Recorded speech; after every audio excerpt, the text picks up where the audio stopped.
운동선수들이 한창 경기를 치를 때면 정신적으로나 육체적으로나 무척이나 긴장된 상태에 놓일 때가 있습니다. 그래서 가끔씩 경기에서 벗어나 한 번쯤 푹 쉬고 싶을 때가 있다라는 것입니다. 우리가 흔히 스포츠를 좋아하시는 분들은 이 부상이 있는 선수나 슬럼프 때문에 경기에 출전하지 못하고 부득불 쉬어야 할 경우가 되면 이 운동 선수들은 이 몸이 불편할지라도 정신적으로는 더 어렵고 힘들어 한다는 것입니다. 그러고 보면 선수의 생명의 육체가 편한 데 있는 것이 아니라 많은 사람 앞에서 경기를 치를 때 운동선수의 보람을 느낀다는 것이죠. 운동선수가 행복을 느끼는 것은 여러분 집에서 아기를 보고 있을 때가 아니고 수많은 사람의 환호와 박수를 받으면서 자기 실력을 발휘할 때 비로소 자신의 존재 의미를 발견한다는 것입니다. 그래서 부상을 당하고 슬럼프를 통해 휴식 중인 선수에게 가장 중요한 것은 언제 다시 경기에 출전하느냐라는 것입니다. 그런 마음속에 분명한 확신이 있는데 운동장에서 경기를 하다가 내가 목숨을 다하겠다라는 생각과 아니면 다시 화려한 이 재기를 통해 참 모든 사람의 환호 속에 떳떳하게 은퇴하겠다라는 것이죠. 그런데 휴식 기간이 길어지면 길어질수록 점점 재기할 자신이 없어진다는 겁니다. 근데 우리 믿는 사람들은 신약성경에 보면 사도 바울도 그렇고 예수님도 그렇고 농부로 비유할 때도 있고 운동선수로 우리를 비유할 때가 있습니다. 그러니까 믿음의 삶을 살아가는 사람들은 운동선수의 삶과 비슷합니다. 믿음의 사람들은 하루하루 그냥 사는 것이 아니라 하루하루 내게 주어진 경기를 펼치고 있는 것과 같다라는 거죠.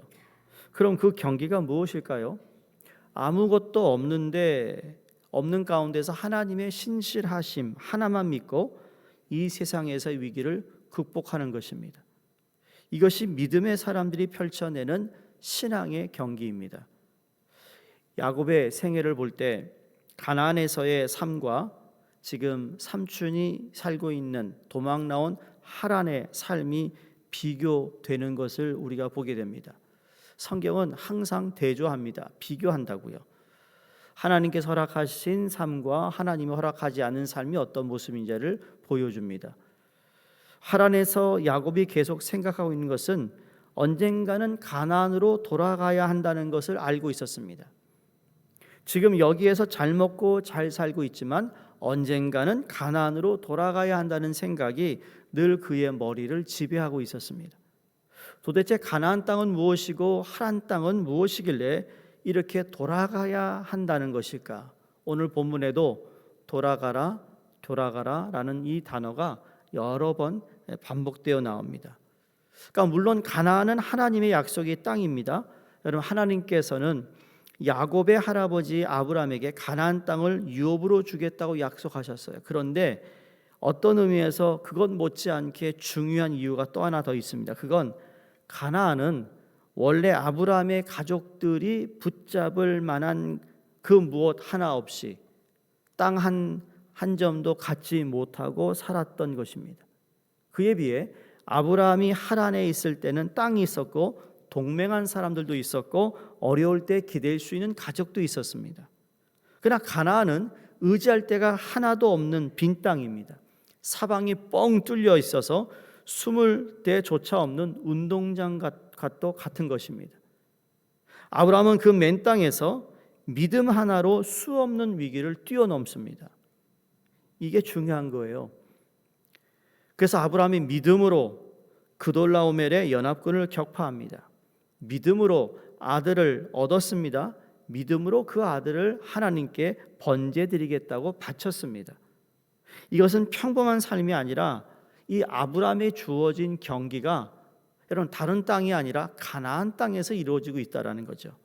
믿음의 연주가 편안한 데서 연주된 것이 아니라 힘들고 어려운 이 아무도 기댈 수 없는 그 땅에서 연주하고 있고 돈을 많이 벌어서 편안하게 사는 경기가 아니더라는 겁니다. 여러분, 돈 많아서 잘 사는 게 경기일까요? 머리 좋아서 좋은 대학 가는 게 경기를 잘한 것일까요? 진짜 경기는 붙들 것 하나 없는 가운데서 하나님의 신실하심만을 붙들고 자신의 병을 극복하기도 하고 가난을 극복하기도 하고 위기를 극복하는 것이 바로 오늘 성경이 우리에게 주시고 있는 말씀이라는 거예요. 하란에서 야곱은 어떠했습니까? 마치 은퇴한 선수나 부상으로 쉬고 있는 선수 같았습니다. 하란에서 그 믿음으로 살 여지가 하나도 없었습니다. 아시잖아요. 외삼촌은 집에 얹혀 살면서 주는 밥 먹고 주는 옷 입고 양치는 일이 전부였습니다. 거기에서 믿음으로 살 것이 뭐가 있으며 믿음으로 결단 내릴 것이 무엇이 있겠어요? 그거 아세요? 삶이 너무 편하면 믿음으로 결단하지 못합니다. 그래서 때로는 우리에게 시련이나 고난이나 우리가 참 받아들이기 어려운 사건들이 있는 이유는 그걸 통하여 너 나를 믿지? 라고 하나님이 묻고 있는 거예요. 그 사건을 통해. 너 나 끝까지 믿을 수 있어? 그래서 너의 믿음의 경기를 지금 살라고 하나님이 말씀하시는 거예요. 야곱은 하란에서 긴장이나 갈등을 느낄 이유가 전혀 없었습니다. 그런데 보세요. 하나님이 마지막 그의 삶에 또다시 간섭하세요. 하란에서 야곱의 문제가 무엇이죠? 문제가 터져요. 사건이 있다라는 겁니다. 여러분, 이게 좋은 사건도 있지만 나쁜 사건은 이 나쁜 사건을 통하여 하나님이 또 나에게 무슨 말씀을 하실까? 내가 무슨 교훈을 얻어야 할까? 하나님이 나를 향한 뜻이 무엇인가를 찾는 것이 중요한 거예요. 보세요. 지금 야곱이 삼촌 라반의 아들들이 하는 말을 들은 것으로 시작됩니다. 내용이 뭐죠? 그 아버지들이 그러는데 아들들이 야, 저 야곱이 말이야 아버지의 소유를 다 빼앗았다라는 겁니다. 아버지의 것을 몰래 가져가 재물을 모았다는 이야기를 듣습니다. 그리고서 그 다음날 삼촌 라반을 보았더니 안색이 전과 같지 않았다. 성경이 말합니다. 근데 중요한 것은 그것을 야곱만 들은 것이 아니에요. 누가 들었죠? 하나님도 들었어요. 여러분, 누군가 여러분을 향해서 욕하고 흉보 그러죠. 여러분이 하나님 앞에서 양심에 정말 떳떳하다면 여러분 그런 이야기 들었을 때 우리가 주로 첫 번째 반응은 감정적으로 받아들입니다. 화냅니다. 두고 보자. 꼭 갚겠다. 이런 식으로. 믿는 사람들 그래요. 근데 우리가 가져야 할 믿음의 하나는 뭐냐면 나만 들은 게 아니라는 거죠. 하나님도 들었다라는 거예요. 여호와께서 3절에 야곱에게 이르시되 내 조상의 땅 내 족속에게로 돌아가라. 하나님이 라반의 마음도 알고 이야기를 다 듣고 그래서 3절에 하나님이 야곱에게 나타나셔서 돌아가라. 이게 하나님의 개입입니다. 그래서 결단합니다. 산촌 집을 떠나야겠다는 확신에 서게 됩니다. 그리고는 다시 한번 야곱은 하나님께서 자기 삶 속에 개입하고 계셨다는 확신의 말을 가족들에게 얼마나 많이 하는지 모릅니다. 잘 보세요. 5절에 내 아버지 하나님은 나와 함께 계셨느니라. 또 7절에 뭐라고 그러죠? 그러나 하나님이 그를 막으사 라반을 막으사 나를 해치지 못하게 하셨으며, 또 나중에 그 뒷장에 가시면 11절 12절 계속해서 하나님이 나에게 말씀하셨고 함께 하셨고 아내에게 자녀들에게 계속해서 하나님이 나를 지켜주셨다. 지금까지 야곱이 겪고 있는 어려움은 믿음의 시련이 아니었는데, 그렇죠? 기껏해야 남편을 더 차지하기 위한 두 아내 사이의 애정 싸움과 어떻게 하면 외삼촌의 양을 자기가 좀 더 잘 돌보고 또 얻을 수 있을까라는 생각을 했을 뿐이지 아무것도 없는 가운데서 하나님의 신실하심 하나 붙들고 자신의 온몸을 던지는 이 짜릿한 믿음의 싸움이 하란에서는 없었다라는 겁니다. 그러나 가나안 땅은 믿음의 사람들이 자신의 믿음을 연주할 수 있는 곳이고 믿음의 경주를 살아가야 하는 곳이라는 것을 잊어서는 안 된다는 겁니다. 믿음의 사람은 자신의 믿음을 사용해서 위기를 극복할 줄 알아야 합니다. 하나님을 모르는 사람들처럼 편한 가운데에서 잘 먹고 잘 사는 것은 그의 운동선수 생명이 끝났음을 의미하는 것입니다. 하나님께서 야곱에게 이제 일어나라 명하십니다. 더 이상 하란이라는 땅에서 안주하지 말고 하나님의 명하신 땅으로 일어나 가라라고 말씀합니다. 야곱이 떠날 수 있도록 하나님이 사건을 만드셨다고 그랬어요. 그리고 이것이 야곱을 위한 작업이었고 그 작업이 하나님께서 개입하셔서 하신 일이라는 것을 자기가 정확하게 그리고 명확히 깨닫고 있습니다. 여러분, 이렇게 알고 있을 때 우리는 일어나 돌아갈 수 있는 겁니다. 하나님이 내 편에 서셔서 이게 하나님이 원하시는 길이구나라는 것이 딱 내 마음에 들어서는 순간 확신이 있으면 여러분 그게 얼마만큼 힘들다 할지라도 갈 수 있는 겁니다. 여러분 가실 수 있어야 합니다. 그게 믿음의 사람입니다. 오늘 우리가 알아야 할 것이 무엇인가 하면 이 세상은 우리의 무대이자 경기장이라는 겁니다. 돈을 많이 벌었기 때문에 이런 일도 하고 저런 일도 하는 것은 믿음의 연주도 경기도 아닙니다. 그건 은퇴한 군인이나 선수들이 하는 일입니다. 한창 때의 선수는 그렇게 살아가지 않습니다. 가진 것 하나 없어도 실력 하나로 어느 누구도 할 수 없는 엄청난 일을 해내는 사람이 진짜 선수라는 거죠.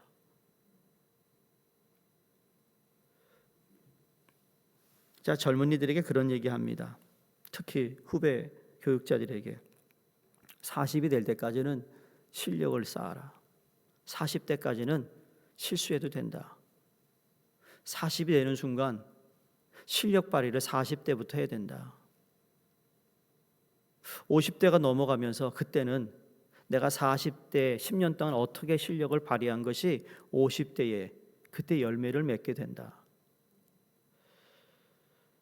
세상은 어떤지 모르겠습니다만 목회자의 제가 젊은 목회자들을 만나고 이야기할 때마다 그럽니다. 실력 쌓으라고. 신학대학에 들어가는 젊은 EM 사역자에게 실력 쌓으라고 합니다. 안주하지 말라고 그럽니다. 뭐든지 배울 수 있는 건 다 배우라고 얘기합니다. 한국말도 배우라고 얘기합니다. 한국말을 좀 더 할 수 있으면 오히려 다음에 사역지를 옮길 때 플러스지 절대로 마이너스는 아니라고 얘기하죠. 안 그런가요? 여러분 우리의 믿음의 실력도 그런 거예요. 실력을 쌓아야 되거든요. 실력은 안 쌓고 관례만 늘어요. 실력은 쌓을 생각 안 하고요. 그냥 교회 생활만 늘었어요. 그러니까 어떤 위기가 오잖아요. 개인으로나 교회에 올 때 푹푹 쓰러집니다. 왜 그럴까요? 실력을 쌓지 않아서 그래요. 그 실력이 뭐예요? 믿음인 거예요. 믿음.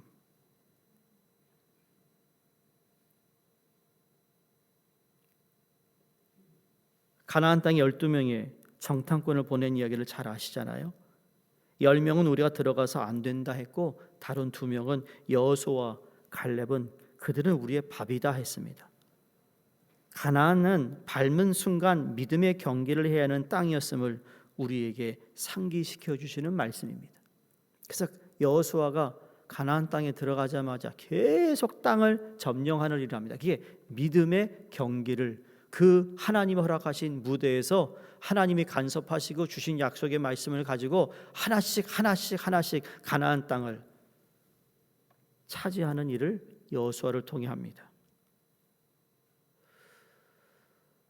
이민교회가 개척하신 목사님을 통해 1세대가 한 세대라면 그 다음에 교회가 가야 할 것이 어디냐면 여호수아 같은 리더를 통해서 그 다음에 땅을 우리가 하나씩 점령해 나가야 하는데 이민교회가 점령해 나가지 못하고 개척을 하신 목사님 그 이후로 빛을 발하지 못하는 교회가 이민교회에 많습니다. 잘 돌아보세요. 하나님이 제게 주신 마음 중에 하나는 이제는 안주할 때가 아니라는 거예요. 내게 주신 약속의 땅을 하나씩 우리가 점령해 나가서 우리의 땅을 만들어야 하는 때가 됐다라는 거예요. 시간이 늦어진 경우는 있지만 저는 그런 마음으로 목회를 하고 있어요. 그 땅을 점령하지 못하면 말이죠. 여러분, 땅이 왜 중요할까요? 제가 이 설교 준비한 건 아닌데 땅이 왜 중요할까요, 여러분? 땅. 하나님이 이스라엘 백성들에게 꿈을 주시잖아요. 비전을 환상 줄 때 항상 땅 얘기하셨어요. 땅. 이 땅의 땅이라는 것이 여러분 얼마나 중요한지 모릅니다. 그게 뭐냐면 우리가 거해야 할 하나님의 나라를 확장시켜야 할 것을 의미하고 있습니다. 하나님의 영향력이 점점 커지면 커질수록 여러분 우리의 삶이 훨씬 더 지금보다 나았다라는 거죠. 그래서 땅이라는 걸 주신 거예요. 그 땅. 그 땅이 꿈인데 그 꿈이 없어지면 우리는 안주하기 시작하는 겁니다. 사랑하는 성도님들, 내가 안주하고 있는 곳에서 안주를 하고 있다면, 편안히 그 자리가 좋사옵니다라고 하고 있다면 오늘 이 말씀이 큰 도전이 되기를 바랍니다. 뭐냐면 일어나라는 겁니다. 그리고 돌아오라라고 말씀합니다. 지금 일어나 이곳을 떠나라고 하시는 13절의 말씀을 여러분 주님의 음성으로 들을 수 있기를 바랍니다. 우리가 있는 곳에서 박차고 일어나서 내 목숨이 이 세상에서 없어질 때까지 오직 믿음의 사람만이 살 수 있는 그 고난도의 삶, 그 어느 누구도 흉내낼 수 없는 그 삶을 살아가시기를 바라며, 그렇게 마음에 결정하고 나아가는 사람들에게 하나님이 간섭하시고 개입하시고 도우셔서 그 삶을 살도록 분명히 인도하실 것을 믿습니다. 오늘도 그 멋진 삶을 살아내시기를 주의 이름으로 축원드립니다. 기도하겠습니다. 하나님 감사합니다. 하나님의 간섭과 개입으로 이제 야곱이 삼촌 라반의 집을 떠나는 동기부여를 주셔서 이제 하나님이 약속하신 땅으로 돌아가는 야곱의 삶을 보게 됩니다. 하나님, 우리 또한 이민자로 몇십 년을 살면서 우리가 살고 있는 이곳에서 너무 안주하지 않도록 도와주시옵소서. 하나님의 뜻을 위하여 오늘도 믿음의 경주를, 믿음의 싸움을 우리가 할 수 있도록 도와주시옵소서. 우리의 격려나 경험이나 또 우리의 능력을 믿는 것이 아니라 하나님께서 주시는 은혜와 하나님이 주시는 능력으로 넉넉히 우리에게 주어진 경주를 잘 할 수 있도록 도와주시옵소서. 감사드리며 예수 그리스도 이름으로 기도드립니다. 아멘. 우리 함께 합심해서 기도합니다. 성경 번역 선교회를 또 수고하시는 박효섭 조선향 선교사님, 또 라오스 선교회에 가시는 최춘호 선교사님, 또 아울러서 이제 다음 주에 양육반 신청하신 분들을 위한 미니 수련회가 있습니다. 하나님께서 은혜 주시고 우리 모든 신청자들에게 잘 마칠 수 있도록 건강도 주시고 은혜를 허락해 주시옵소서. 함께 기도하겠습니다. 하나님 아버지 감사합니다.